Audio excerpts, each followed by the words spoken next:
Então vamos lá. Convecção térmica, como a gente viu, ocorre o quê? Movimentação das matérias. Já vimos alguma coisa aí diferente, né? Do condução.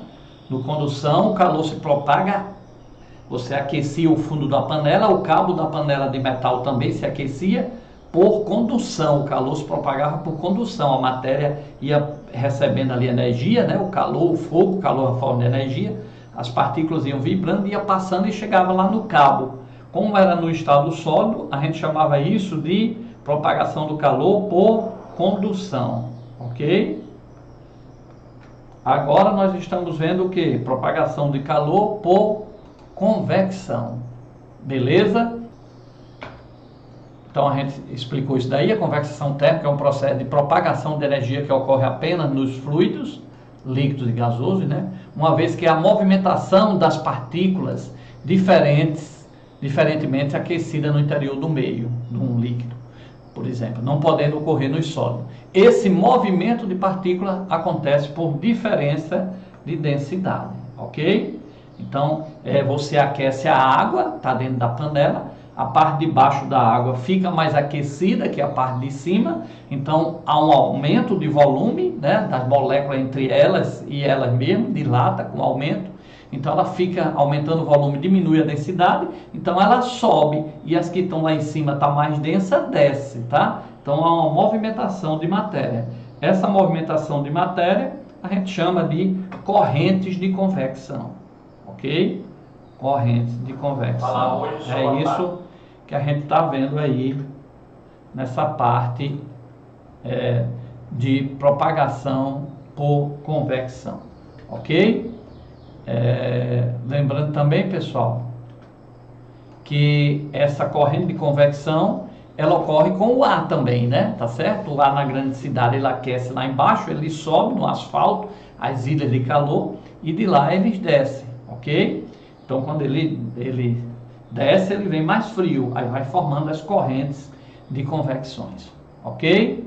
Bom, se vocês pararem aí um pouquinho para observar, a gente já viu aí uma grande diferença entre correntes de convecção, movimento de matéria, e o processo de convecção e o processo de condução, que era só a vibração da matéria, a matéria não andava, ok? Então vamos continuar. Quando o fluido é aquecido por baixo, a água aquecida, por exemplo, por baixo, as moléculas do líquido que estão no fundo passam a mover mais rapidamente, afastando-se em média uma das outras, tornando menos denso o material, de maneira que surge uma força de empuxo que empurra o fluido para cima. Então vocês viram que o empuxo, né, em hidrostática, primeiro ano, ela depende da densidade do líquido, do volume que o corpo desloca. Então se a água se dilata, ela desloca mais volume, aumenta o empuxo e a molécula sobe. É devido à diferença de densidade, mas quem tem que ter um agente para empurrar essa molécula, essa parte, esse agente é uma força para cima, que a gente viu no primeiro ano de hidrostática, que chama de empuxo. O empuxo é uma força vertical e para cima. Então, como desloca mais o líquido, aumenta o empuxo e essa força empurra a molécula mais quente para cima e a que está mais embaixo desce. Por isso que é um movimento de matéria, devido à diferença de densidade. Mas quem causa o agente causador é uma força que a gente chama de empuxo. Aí está aí um desenhozinho aí do líquido, tá? Vocês estão vendo aí no líquido o desenho dessa molécula aí de água aquecida, ok? Correntes de convecção, ok? Então isso ocorre no nosso dia a dia, beleza? Vamos continuar. Aí vem um exercíciozinho aqui, ó, deixa eu só apagar aqui. Tá? Os aquecedores domésticos geralmente são instalados próximos do chão. Entretanto, os aparelhos de ar-condicionado são instalados no alto. O motivo desses aparelhos serem dispostos dessa maneira deve-se a, então, convecção, né? O que é que acontece? O ar-condicionado torna o ar mais gelado, a molécula fica mais densa, então ele desce, por isso tem que ser colocado na parte de cima, que ela desce, quando ela desce vai resfriando o quarto todo, e as que estavam lá embaixo ficam menos geladas, um pouco quente, sobe por corrente de convecção, o ar quente sobe, chega lá, o ar-condicionado gela e manda de volta. Então vai formar as correntes de convecção. É isso que ocorre no ar-condicionado. Quem já foi a uma cidade, um país que é frio lá, em vez de ligar o ar-condicionado, você liga um aquecedor. O aquecedor é colocado na parte de baixo, que sai o ar quente. O ar quente é menos denso, ele sobe, tá? E aí esquenta o ambiente todo, ok? Vamos embora. Assinale quais dos processos listados a seguir envolve a transferência de calor por convecção. Então ele quer por convecção. Nós vimos condução, estamos vendo convecção, e o terceiro, que nós já falamos rapidamente, mas ainda vamos ter aula, é radiação ou irradiação. Então, pisar sobre o asfalto quente.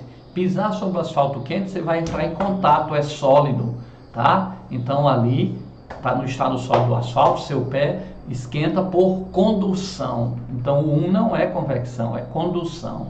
2, assar algo no forno a gás convencional. Pessoal, no forno, o forno não entra em contato, ele aquece o ar e forma uma corrente de convecção. O fogo não atinge direto o bolo ou o frango que vai assar. Então um forno desse de fogão é chamado forno, né, de correntes de convecção. Então assar algo num forno a gás convencional, você está assando através de correntes de convecção, ok? Beleza? Então ali nós vamos ver que o calor se propaga pelo ar, que fica mais quente e sobe, o que está em cima desce, aquece, sobe de novo, e ele fica, o frango, o bolo fica sendo assado, tá? Através das correntes de convecção. Diferente do micro-ondas, que a gente vai ver que ali é uma onda eletromagnética se propagando, que é a parte de radiação. 3, fritar algo em uma panela sem óleos. Não, a panela, fritar algo em uma panela, vai haver o contato, é estado sólido, então é condução. Então, convecção, só o 2. Assar algo no forno a gás convencional. Somente o 2 seria a letra C. Sim, tem outro 4 aqui. Ser aquecido pela luz do sol. A luz do sol é igual ao micro-ondas, tem cargas lá em movimento do sol que cria uma onda. A onda traz energia, essa energia esquenta, ok? É radiação, e radiação que nós vamos falar melhor no nosso próximo encontro, ok? Vamos entrar agora no outro exercício, né? Então tem um outro exercíciozinho aí, ó. Dá para ir lendo aí, né? Deixa eu só ver aqui, tá tudo ok. E vamos ver o que é que está acontecendo aí nessa parte desse outro exercício. Um recipiente cilíndrico de vidro tem área de base relativamente pequena, se comparada com sua altura. Ele contém água, a temperatura ambiente, até quase a sua borda. A seguir é colocado sob a chama de um fogão. A transmissão do calor das moléculas da água durante seu aquecimento ocorre apenas por... Então, ó, você pegou um recipiente de vidro, um copo, tá? Ele diz que a altura dele é muito alta, tá? Bastante alta, tá cheio d'água. E a água começou a aquecer. Ele quer saber qual é o nome da transmissão do calor, desse processo. Como ele colocou um recipiente de vidro? Colocou no fogo, e ele quer saber a molécula de água. A molécula de água não está em contato direto com o fogo, tá? Ela está lá no estado líquido, ela vai aquecendo, né? O fogo está direto no vidro, o vidro vai em contato com ela, mas as moléculas de água, como ele botou aí, ó, a transmissão do calor através das moléculas da água. As moléculas da água, elas estão no estado líquido, a que está mais embaixo vai ficar aquecida, se dilata, fica mais quente, né? Menos densa, e sobe. Aqui está lá embaixo, aqui está lá em cima, ocupa o lugar lá de baixo. Então são correntes de convecção, letra B, convecção, ok? Ocorre por convecção. Veja bem que ele diz, ó, a transmissão do calor através das moléculas da água no líquido. Então, se há movimento de matéria, não pode ser condução, é convecção, ok?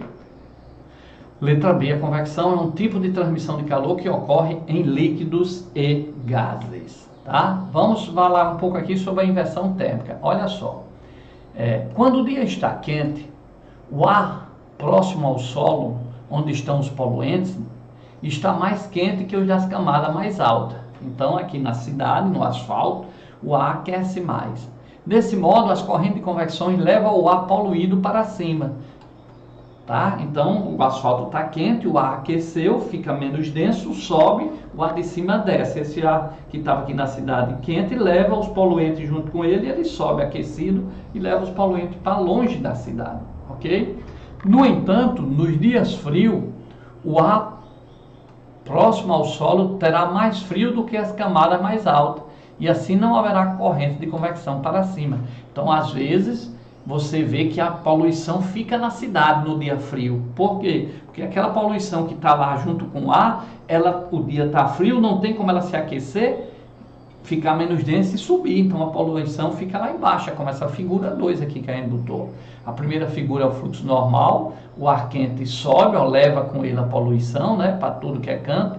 Na inversão térmica não, o dia está tão frio, de tal forma que o ar não aqueceu. Se o ar não aqueceu, ele não tem como subir, então os poluentes ficam aí, ó, tudo que sai da chaminé, de tudo, né?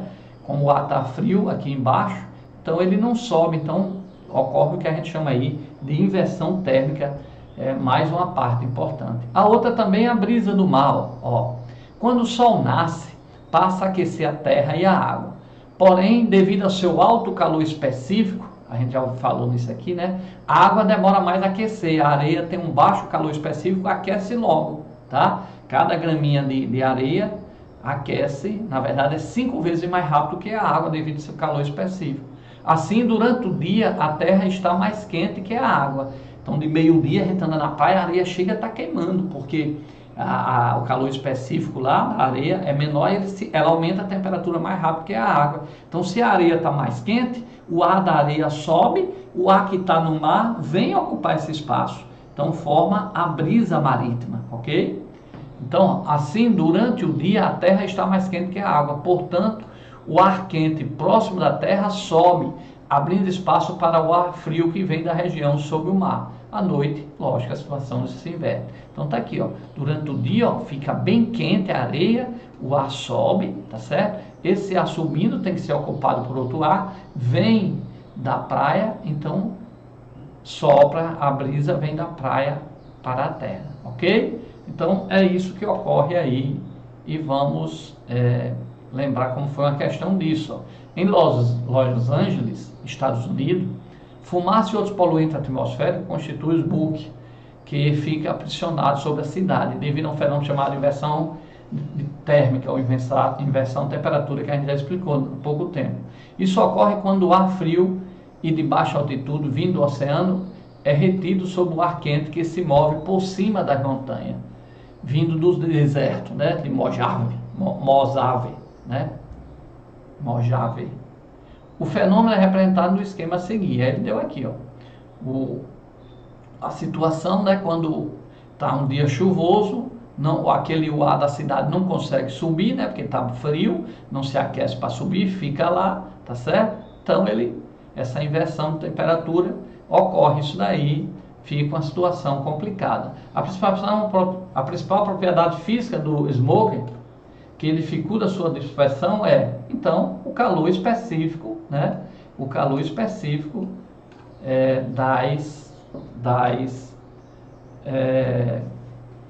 dos componentes da areia, do mar, né? Da água que compõe aí esse fenômeno, ok? A gente explicou há pouco tempo. E isso aí evita, dessa forma, devido ao calor específico, a areia não conseguiu aquecer por conta do sol, né? Já que está um dia sem muito sol, então o que é que acontece? O calor específico necessita de calor, como não vai receber, não vai subir, o ar quente não sobe, aí não consegue gerar aquela brisa marítima, ok? Então, tudo é um processo necessário de aquecimento. O ar-condicionado a gente falou, os aparelhos de ar-condicionado são colocados próximo aos tetos, né, dos aposentos, a finalidade é fazer com que o ar resfriado pelo aparelho, que é mais denso, desça, tá? Então o ar-condicionado é colocado na parte de cima, que sai o ar frio mais denso, para ele descer e resfriar o cômodo todo, né? Tá certo? Já isso aqui, ó, ele mandou, ó, Luiz, chama o fiscal para esse hotel aqui em Ribeirão, ó, botou o ar-condicionado aqui embaixo.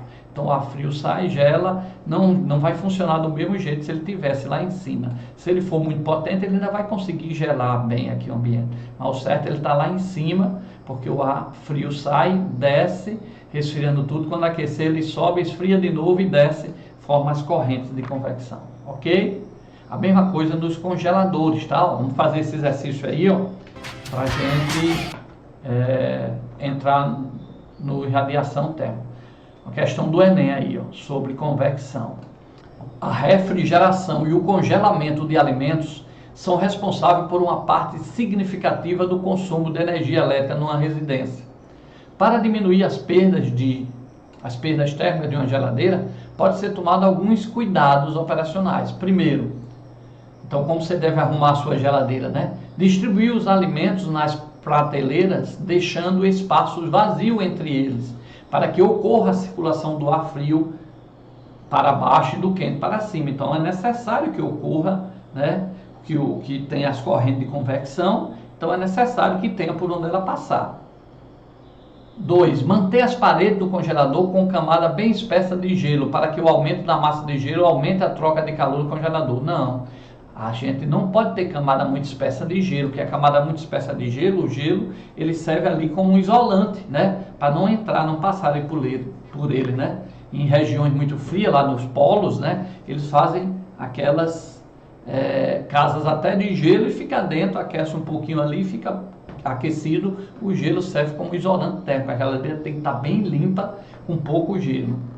3. Limpar o radiador grade na parte de trás periodicamente para que a gordura que nele se deposita não reduza a transferência de calor para o ambiente, certo? Ali atrás é uma forma de dispersar a troca de calor da geladeira com o meio ambiente. Então ela tem que estar bem limpa e bastante, quanto maior aquela parte, melhor para dispersar o calor. Então 1 e 3, correto. Então eu tenho que deixar espaço entre os mantimentos na geladeira, por isso que são feitos grades aí, ó, e as grades elas não são, né, contínuas, elas são colocadas aí, esses espaçamentos, essa grade, para o ar gelado que está aqui mais denso descer e resfriar todos os outros produtos que estão na geladeira. Quando aquecer lá embaixo, ele sobe, gela de novo e desce, forma corrente de convecção dentro da geladeira. Por isso que eu tenho que colocar os mantimentos separados para não quebrar essa corrente de convecção. Ok? Beleza? Então, encerra essa parte aqui de convecção térmica, né? Tem aulas nossas aí de condução térmica, tem aula aí de convecção térmica, ok? Vocês podem pegar aí no zap 99820967, o zap bem conhecido aí, o zap do professor Luiz Carlos Noronha, aqui em Natal é 84, né? E eu mando também no grupo para vocês aí, tá certo? E quem assistiu aí ao vivo no Face, já tá aí, vai ficar aí no Face. Mas se pedir pelo meu cartão, o zap 9982096784, né? Natal, eu mando para vocês o zap, você aperta e cai nas aulas lá, todas as aulas de todas as disciplinas aí para o Enem, para você estudar à vontade, ok? Terminar essa aula aqui de convecção térmica, eu espero que tenha contribuído. Próxima aula a gente vê a parte de radiação, com todas as fórmulas também, ondas eletromagnéticas, fala do micro-ondas para vocês sobre isso, ok? Então sempre aqui comigo no Facebook, Luiz Carlos Noronha.